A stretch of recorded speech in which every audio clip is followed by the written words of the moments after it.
Hello and welcome to another weekly update, and it's another glorious day here in east of England.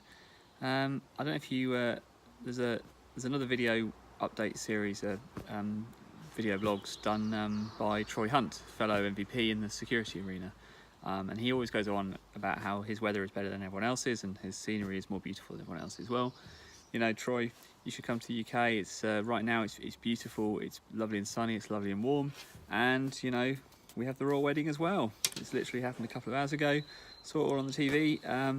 Congrats to those guys. I'm sure the royal party's just getting started. But meanwhile, there's been a lot going on here. Apologies for not having a weekly update last week. I became a dad, so that's very exciting, but also very busy. So I took a week off, but now I'm back. And the first thing I want to talk about this week is a blog post I put out earlier in the week with a new app in the Teams store. So I've written a new free app. It's available to download in the Teams app store. It's called Remember This. And what it aims to do is help you keep track of those conversations that are important, but get lost in the stream of a busy channel. So you can set reminders and say, remember this in 3 days, in a week, next Tuesday at 3 o'clock, whatever it might be.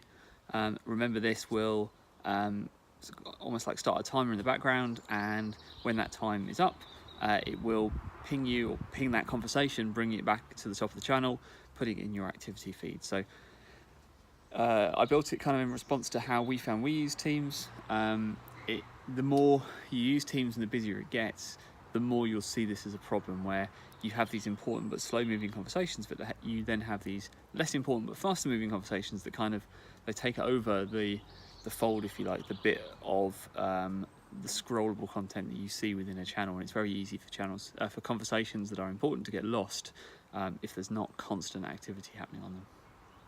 So that's that. You can go to the Teams store and download it and try it today. It's completely free. And there's links obviously on the blog, and I'll put some links in the show notes as well. I've got a blog post coming next week actually about that whole process of writing an app for the App Store, so look out for that if you're interested in that. I also did another quick blog post which kind of followed on from that, because my blog had some connectivity problems, some uptime problems, and it took me a while to work out what was going on. And whenever that happens, I like to kind of put it on a blog post, partly so I remember it when it happens again next time, but just in case it's useful for everyone else as well. So if you host WordPress on Azure and your MySQL is somewhere else, this might be a blog post you want to read just to understand how that works and the problems that I faced and how I got around them. All right, some other things that have happened in the last 2 weeks. So Matt Landis, another MVP, put out a good blog post about Teams and how administrators can use PowerShell to identify both new teams and teams that haven't had any activity. Now, this is one of the flip sides we're starting to see now. So Teams is just over a year old. It's been in organizations for around that kind of period of time, and the way Teams has been deployed and the way you use Teams is very freeform. You know, there's not really many controls and restrictions about how people create teams and channels. The intent was always, you know, let users do what they want to do, let them build the teams around how they work, and that's great. But sometimes with some users and in some organizations, that can lead to like a wasteland of abandoned orphan teams that, you know, were spun up for a couple of days and then died, and you can lead to this kind of team spread quite quickly. So this is a good set of PowerShell tools from that Matt's put together, really to just identify what those teams are, what the kind of potential candidates for being shut down. And that comes alongside some new capability in Teams to have expiring teams as well, so you can kind of keep track of all that stuff. So that's good. And that's sort of only natural that we're starting to see that now as Teams matures, and as the kind of channel numbers grow. Okay, so a couple of things from Build. Build was last week, and like I said, I didn't cover it because I didn't do a weekly update last week. I'm still going through some of the Build content, but the kind of standout, I think, from Build this year for me was the kind of concept demo that was done around meetings and smart meetings.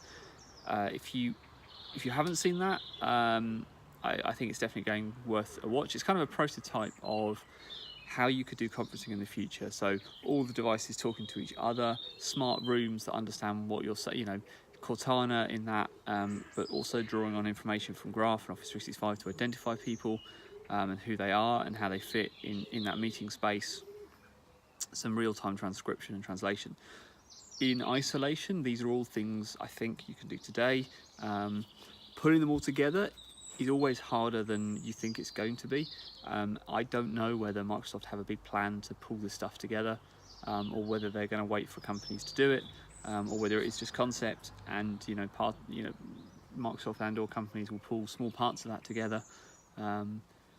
It's going to be interesting. There is some rumor as well that Microsoft may be expanding their Surface brand to include headsets, which would be interesting. So right now Microsoft they do make some headsets, but not the nice ones, shall we say.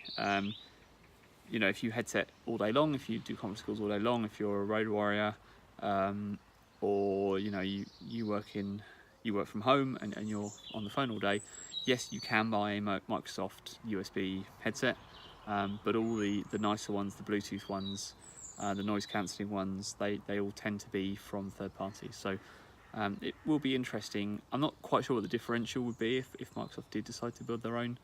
Maybe Cortana integration, that could be interesting. So we'll wait and see what happens there. And then there's a good blog post, which is kind of a wrap up of all the things that were announced, kind of at Build, but also that have been coming for a little while. New things in Teams, and they go back a bit. It is a big kind of list of things that have happened over maybe the last 6 months, something like that. Some of the new stuff that I don't think we've covered before is an enterprise app catalog for Teams. So I said about publishing Remember This to the Teams store, so that's like the public Teams store. You can have an organization-wide store as well, so administrators can upload custom applications. So let's line of business applications you might build just for your organization that you don't want to put in the public store, it doesn't make sense, but you do want to put in your organizational wide store and use that as a distribution mechanism for users to add to their Teams instance.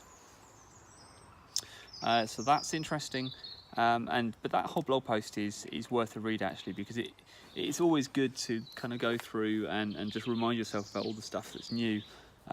There's a whole host of client-side features that have been added, some really cool ones, inline message translation, for instance, background blur on video, proximity detection. All these things are kind of coming this year, sort of later this year.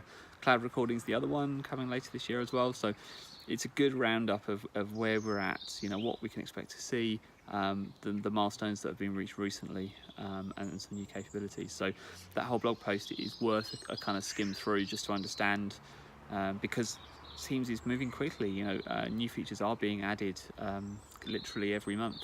And it's an evergreen platform as well. So as users log in, they are going to get these new features kind of showing up. So if you want to know what they are ahead of time, blog posts like this are good to get ahead of the curve a little bit.